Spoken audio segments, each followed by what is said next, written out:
as time flies by, you'll open up your eyes wide. You feel it's gonna go your way. Hey, hey, it's a brand new day. Hey, hey, hey. Welcome back to Marbella Now. My name is Nicole King, and what an honor. I'm welcoming to the program the new president of the Marbella International University Center. Mirjana, what a pleasure to have you on the program. Welcome. Thank you, Nicole. I first want to say that I feel very, very privileged to be on your program. Oh. In a community such as Marbella that is so diverse, where one of the researchers told me there are over 120 media outlets in different languages, Russian, Swedish, German, English, and so on. I think your TV program is one rare media outlet where actually you get us all in one place. And in that sense, I really want to extend my gratitude for inviting me to your program. Thank you so much. But as in Marbella, we have 147 nationalities registered on the town census. And I think we all can offer so much to each other, to have the different nationalities, to make friends across the nationalities, I think is really the only time we actually get to appreciate the differences, to embrace those things that we could do better, and to maybe drop some of the things that others do better. So personally, I think it's a privilege to get to know, for example, the years I've known the Marbella International University Center, to see how it's grown. The consistency, in the sense that testament to getting it right the way you want it to be, the vision. And it seems now that the University Center really is fulfilling all those visions that you've had over the last years. Tell us about what's going on now at the university. There is a lot going on, really a lot, and we are all very, very excited. First of all, after 7 years, it would be now 7 years Wow. of a very challenging, bureaucratic, but also regulatory, extremely important process of getting an authorization for the government of Andalusia, which, as you know, for the university is a very, very important aspect of our operations. We have finally received a positive resolution on the establishment license from Junta de Andalusia. It was a very big event for our university center. Everyone were screaming and crying of joy, and we were all just really, really delighted. But at the same time, I have to say probably the most important event for all of us at MIUC, and here I'm not saying a phrase, I really mean it, is the fact that almost all of our students came back to study and be with us in spite of the Corona crisis. We have survived the entire Corona challenge altogether, sticking very, very close to each other, the students, the faculty staff, the employees. Our investors supported us throughout this path. The town hall of Marbella, the mayor, has been just amazing. So now we are here, it's almost the end of October, and although a lot of people, a lot of businesses and a lot of families are, the governments are struggling with the coronavirus, at MIUC we are sort of in a very, very good place, and we are really looking into the future with quite an optimism. The installations are fabulous, and the opportunities that it gives our local youth as well as internationally, I think is a really wonderful compliment to our city. Personally, being a journalist, having a TV show, to see that you can learn audio-visual camera. I mean, there are so many creative aspects to the university. What would you say are to the public, not only, as I say, our resident youth as well need to go to university and learn things, and then internationally, what would be the main reasons that you would say, come to MIUC? The number one reason is what we previously talked about, the fact that we are so international. And in one of my previous lives, I've been working a lot with the NGO sector, with USAID, with the United Nations. There's hundreds and hundreds of millions of dollars put into the projects. to sort of enforce multiculturalism, or you want everyone to sort of hold their hands and sing and be together. And there was always a bit of artificiality in inducing the money to make parties, and somehow at MIUC, and then again, I think it comes down to the fact that we are in Marbella, and that Marbella is so diverse and so international, and it is working so well. It is working in a very, very lovely way. So you come at MIUC, and from the moment I enter to the door to the moment I get to my office, I will hear Farsi and Russian and German and Spanish and English and languages I don't even recognize. I don't even know what languages they are, with now over 85 nationalities in our university center. It's just really spectacular, this feeling of organic internationality that we somehow magically achieved to have after 7 years. But on the top of that, that would be, we have this learn, live, explore sort of phrase. So on a learning part, the fact that nowadays in Marbella, you can study for official accredited UK degree, for official accredited Russian degree, and for the Bologna accredited degree, which we have through the affiliation with our original university. And I'm talking about the University of West London from the UK, which we are now in the 4th year of strategic partnership, with Moscow Institute of International Relations, the famous Russian Harvard MGIMO. We are now in the 4th year of operations, with the University of Singidunum from Belgrade, which is our original affiliation. Just this morning, I've received a signed memorandum of understanding with the rector of Sapienza University from Italy. So the whole idea of MIUC is to be the center where the student can come in, and depending on what part of the world he or she is coming from and what part of the world he or she wants to continue education or the professional career, you can choose through the variety of joint and double degree programs which accreditation, sort of which career you want to pursue. And in terms of the experience, and there is the part related to learning, and the experience is part related to living. The learning part is, as you mentioned, our approach is active learning. So we have a lot of interactivity. We enforce a lot of in-class exercises every couple of weeks in the forms of quizzes, in the forms of projects, in the forms of case studies, encyclopedia entries. We keep the dynamic throughout the year. And we are working with each individual student, treating them as an individual. So we do our unique selling proposal in the big competitive market of the higher education is the personalized student attention. And this is what we actually practice, not just preach. And then on the experience living part is, first of all, an amazing network. And if you talk to our students, that's probably the #1 thing they will say. My God, the network I built here is just amazing. We have people from Saudi Arabia, from Qatar, from Russia, from Kenya, from Tanzania, from Australia, from Canada, from America. It's just amazing how the synergies build up.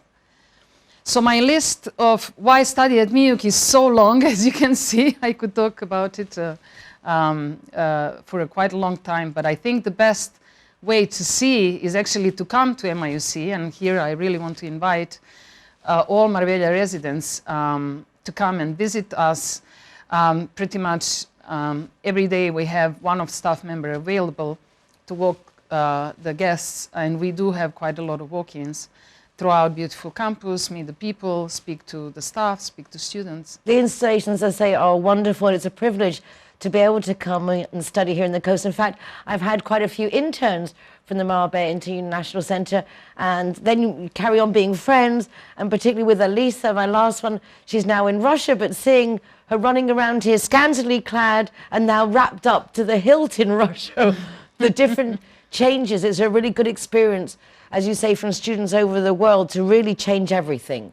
The weather, the way they dress, the whole interaction like with the Spanish, philosophies. How did you come to be here? Where did you start from, and what has been your trip to end up here now as president, new president of yes, actually in the university I come from is the university that I've started with when nothing existed.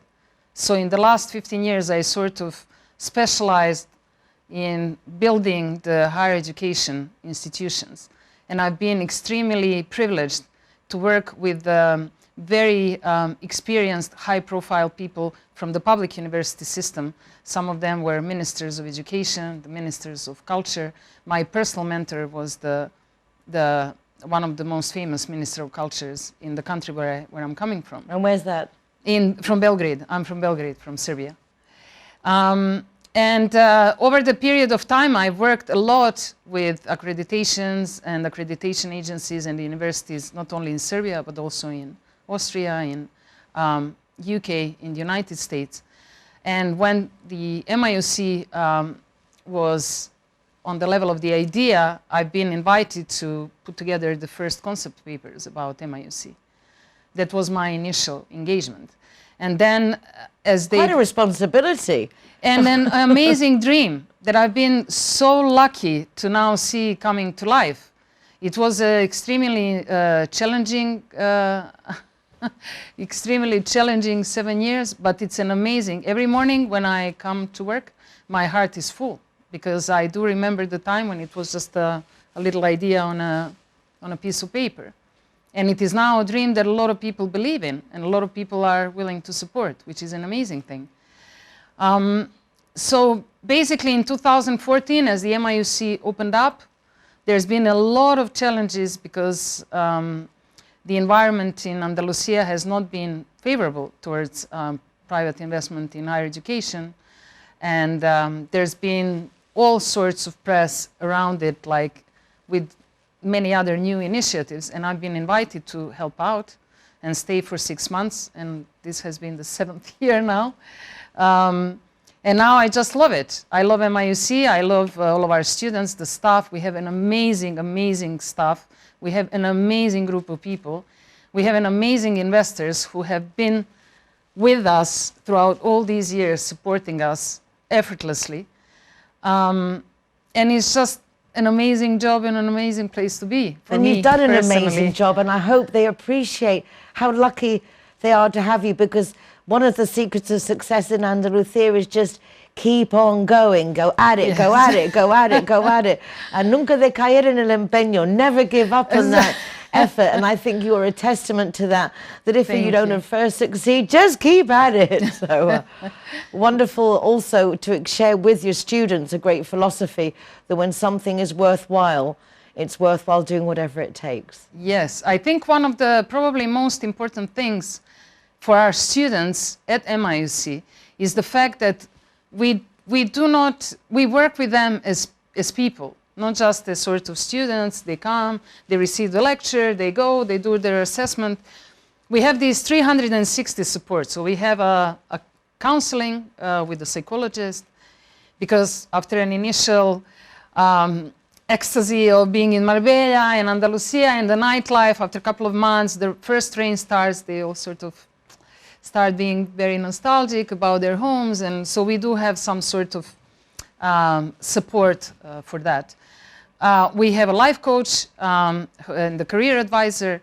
We work with them in organizing their time, organizing their priorities, understanding their strengths, where their capacity, where their real capacity, where it is, and how they can work to enforce it. We have the sports coach working on the sport. We have a transportation, health insurance, 24-hour SOS line. But throughout all of that exercise, I think they learn how to communicate. They learn how to understand themselves better. They learn how to present themselves.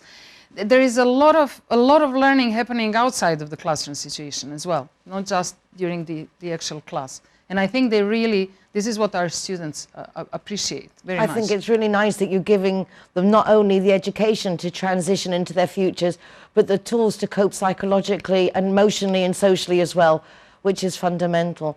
Well, absolutely. And I really do believe that it is probably one of the most important aspects of our operation is that side, especially in the situation like the coronavirus. But even without it, we live in the age of disruption, where the technology has sort of disrupted everything we, let's say, our more senior people are used to, let alone the teenagers. So, of course, somebody flying away thousands of kilometers far from home, as you said, new culture, new way of life, new weather, new everything, it is a very, very important aspect. Yeah, and we want our children to have great futures, go to great universities, but we want them also to be babied just that little bit because they're still young and there's enough time for them to fend for themselves. Marianne, thank you so much for coming to chat with us. It's lovely to see you again. It's been way too long. Thank you. And my hearty congratulations on the achievements and validations you've got for that university. Thank you. Really, enhora buenísima. Well done. Thank you. Thank you so very much, Nicole. And go check out the Marbella International Centre, the Marbella International University Centre.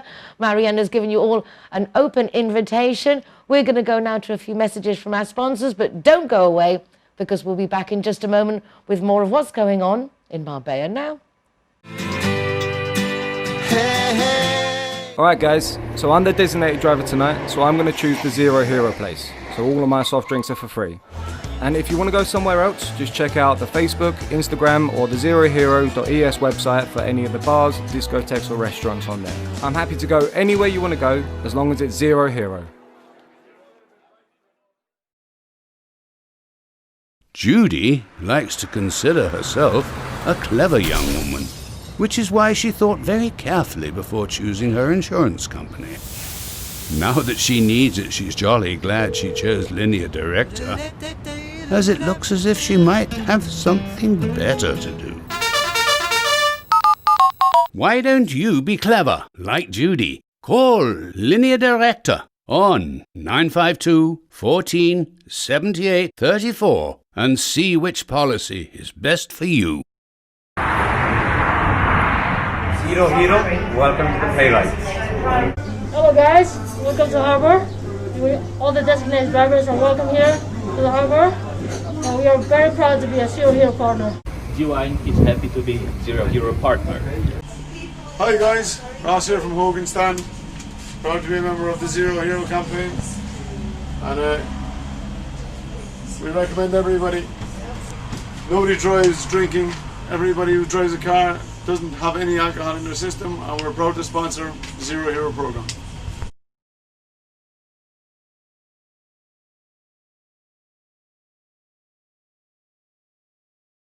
Out of bounds, Zero Hero partners. Here we are, sticker going on. Delighted to welcome everybody and to be part of the Zero Hero campaign. Delighted.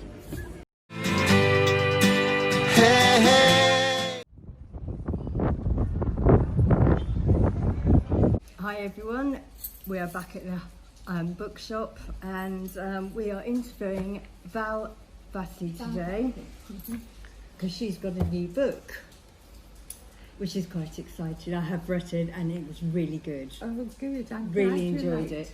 There was a lot of varied stories, some nice, some not so nice. Yeah, I think you have to jumble it up, don't you?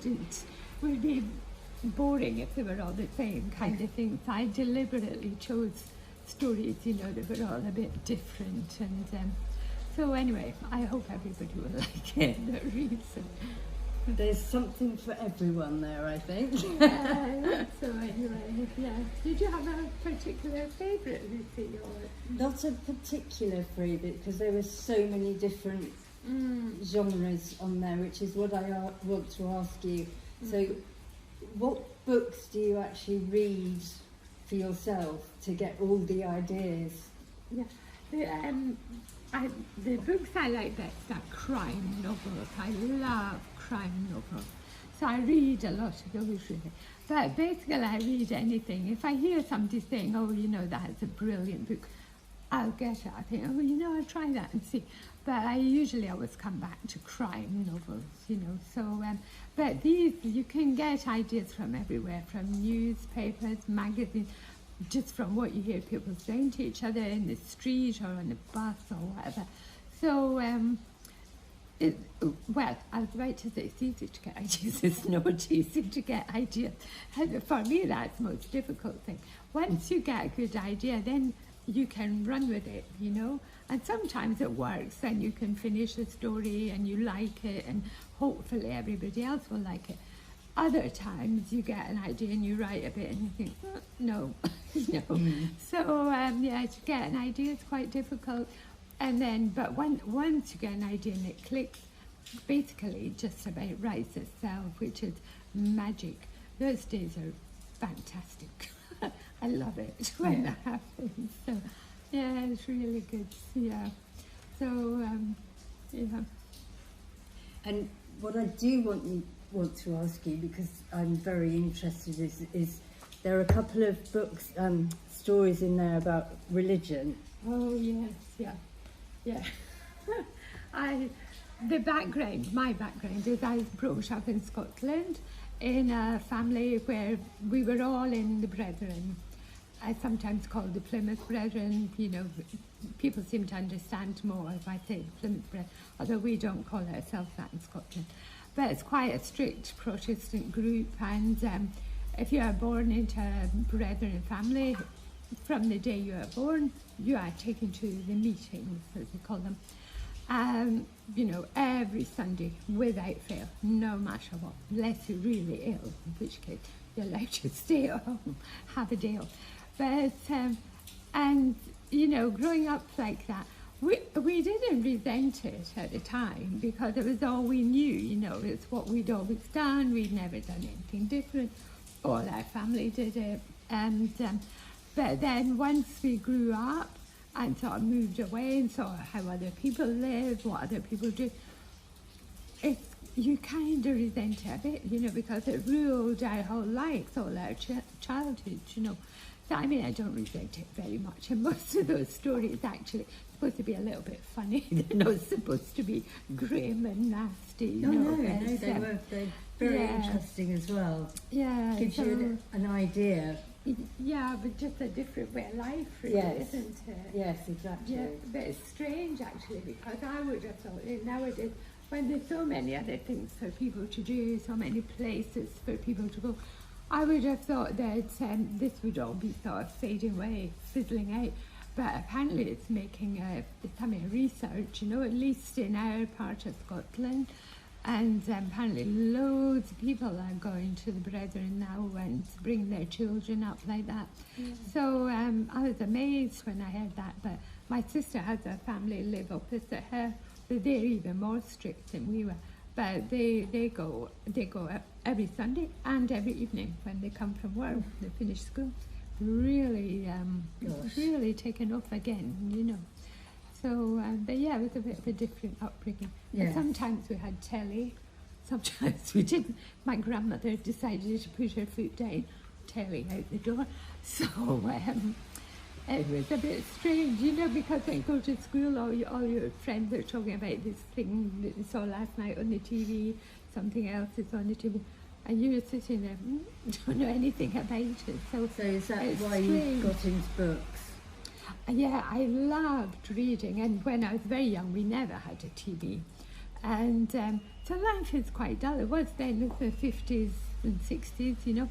Life was quite dull, really. It's nothing much to do. We had a little radio about that side, and we had that on quite a lot. But no telly, you're not allowed to go dancing or to the cinema or anything like that. So basically, you read, you know, or if you don't, like my brothers never read, they used to play football all over the house all the time. So it's, and you carried on with the reading, and then got into writing. Yeah, well, I used to when I was very young. My mother always got the Woman and the Women's Own magazines every single week. She used to read them from end to end, then I would read them from end to end. And I can remember thinking, I could write stories like that. You say, oh, well, could you? Anyway, she was right, really. It's not as easy as you think to write short stories. But I always had this feeling I could write stories like that. But I never, ever did it, you know, because you're at school, then you're at work, and you get married and have children. So I never did it until I retired.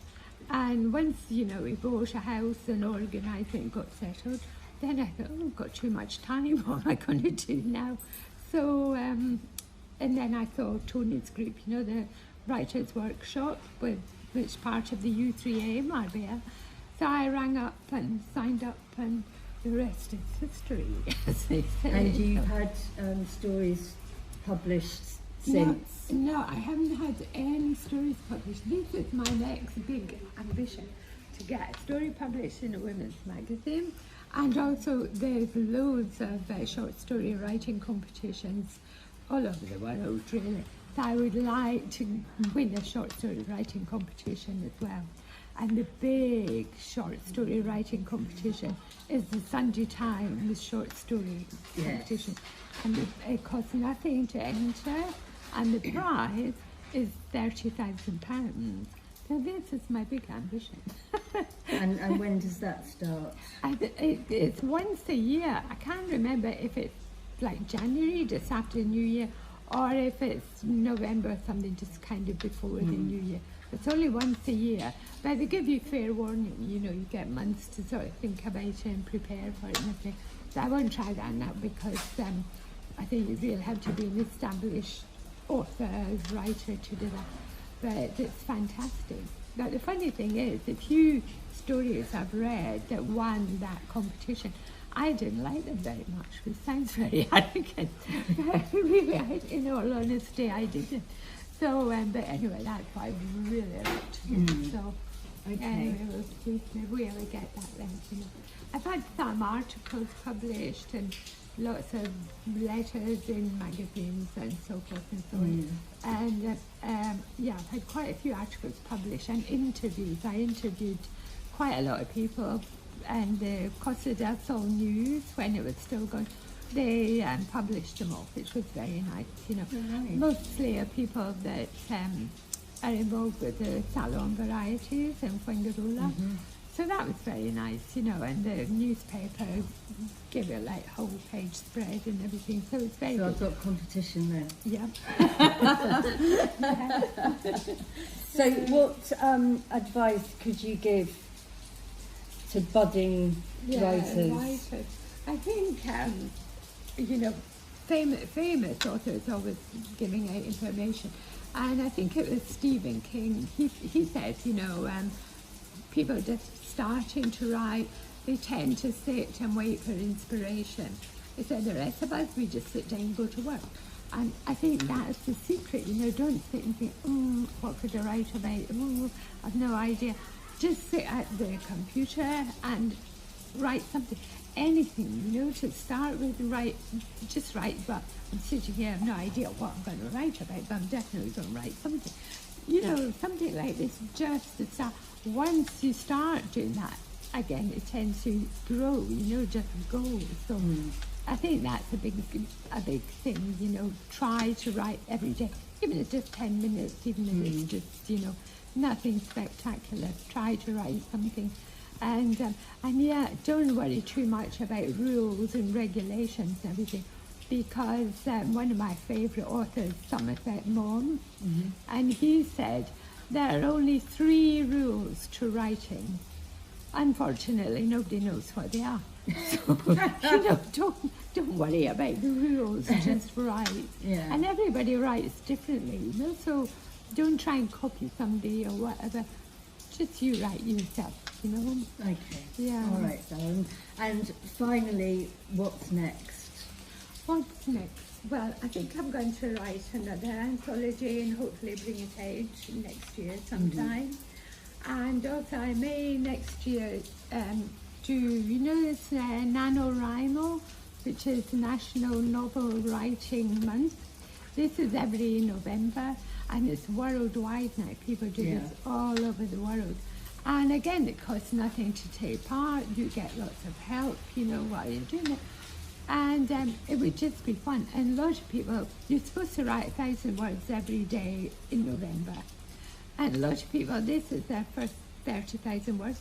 Then they go on to finish a whole book, you know. So it's very good. And I think, again, you know, once you got into the rhythm of writing every day, it would get easier and easier. And then it would be easier to continue afterwards. So I may try and do that next year, you know. Sounds like a plan. Yeah, good plan. Good plan. well, yeah, actually. So we won't see you in November next year then. No, I'll be busy, yeah. Yeah, so, yeah, that's about it, I think, really. And as I say, I'm always thinking, how could I get a short story published? Not that easy, but, yeah, anyway, I like doing it, you know, so whether I get something published or not, Yeah. doesn't matter too much. So where can we buy this? It's on all the Amazon, you know, Amazon.com, Amazon.co.uk, Amazon.es. It's very cheap on Amazon. I've got some at home, which I can sell if anybody gets in touch with me. I'm on Facebook. And I may be able to sell them in the bookshop here in La Colonia, hopefully. So, yeah, so, you know, you should be able to buy them a few places. And as I say, on Amazon, on all the Amazon sites, it's very cheap, you know, so you can try it. I like it, really like it. I do. I would recommend this. I really enjoyed it. And I've read it twice, actually. Have you? I have. Good. Yes. Smashing. Anyway, give it to all your friends as well. I will. Well, thank you so much, Val. It's been lovely to see you, and I'm so glad you came on here and just read the book. Anyway, thanks very much for inviting me. It's a been pleasure. a pleasure, yes. So, and it's always nice to see you. So. And you too. Thanks. Okay, thanks very much. We can change if we try. Just